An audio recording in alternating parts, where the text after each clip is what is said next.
Image copyright Getty Images. Polls had long shown Australians supported same marriage, yet the results of a national vote have generated intense discussion. Political scientist Dr. Sean Radcliffe explores how predictions got it right, and why some areas voted the way they did.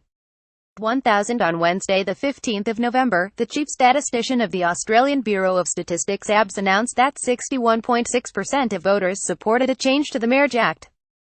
This represented the near culmination of a process years in the making that will presumably result in the legal recognition of same marriages once Parliament passes legislation to that effect, promised by the end of the year. Why was it the chief statistician who announced these results, and why did Australia have a public vote on this issue? A vote was not required by the Constitution, as it was in Ireland in 2015. Nor does Australia have a tradition of votes to resolve policy issues, as many American states, for example, do. Rather, it was held, largely, to resolve tensions within the incumbent centre-right Liberal National Coalition government. Within the parties that make up the coalition, most MPs oppose same marriage, although a significant minority within the Liberal Party, the senior coalition partner, are strong supporters. The issue functions also in part as a proxy for ongoing competition between Liberal Party moderates and conservatives, and over the party's leadership and its future. This opposition to same marriage has put the coalition increasingly at odds with the public over the last decade. Since 2007, Australian public opinion polls have indicated that most Australian citizens support same marriage. To resolve this impasse, high-profile same-marriage supporter and current coalition Prime Minister Malcolm Turnbull organised for the ABS to conduct a voluntary, non-binding national vote. The result received was not a surprise. In contrast to recent upsets, polling on this issue was almost spot-on. Essential polls conducted in September and October predicted support between 62% and 66%. A Newspoll survey conducted in mid-October predicted 59%, while YouGov predicted 65%. Media playback is unsupported on your device. Media caption: Gay people are going to have the best weddings. Polls did well compared to the likes of Brexit and the 2016 US presidential election, in part because the turnout was so high, approximately 80%, compared to 61% in the Irish gay marriage referendum. This is probably driven by the compulsory voting Australia has for general elections, which socialises citizens into the norm of turning out and voting. Why did diverse Western Sydney vote against? Although the overall level of support for same marriage was high, there was significant variation. When we dig into the data, Western Sydney stands out.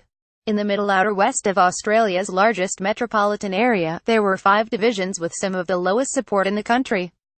In one of these, Blaxland, support was as low as 25%. Some Australian media reports have suggested that diverse ethnic communities in these electorates were responsible for the large no vote, with substantial Muslim populations cited in some cases. However, this is only part of the story. A better explanation is the presence of a larger-than-average proportion of voters who are religiously affiliated at all. Media playback is unsupported on your device. Media caption: trapped between my culture and duality. In the seat of Mitchell, which has a minuscule Muslim population but a somewhat larger than average Christian population, support for same marriage was also below 50%. Political consequences. Besides religion and diversity, one of the major identifiers of the 5 Western Sydney electorates mentioned above is that they are all very safe Labor Party centre-left seats. 2 of them are electorates that were held by past Labour Prime Ministers, where Iowa was represented by Gough Whitlam from 19,521,978, although on quite different boundaries. Blaxland by Paul Keating between 1969 and 1996. While some Labour-held seats had high levels of opposition to same marriage, this does not mean they will vote for a Conservative Party in the future. Voters make their choice of which party and candidate to support at a general election for a variety of reasons, balancing a number of issues off against each other. In the end, many generally vote Labour for economic reasons.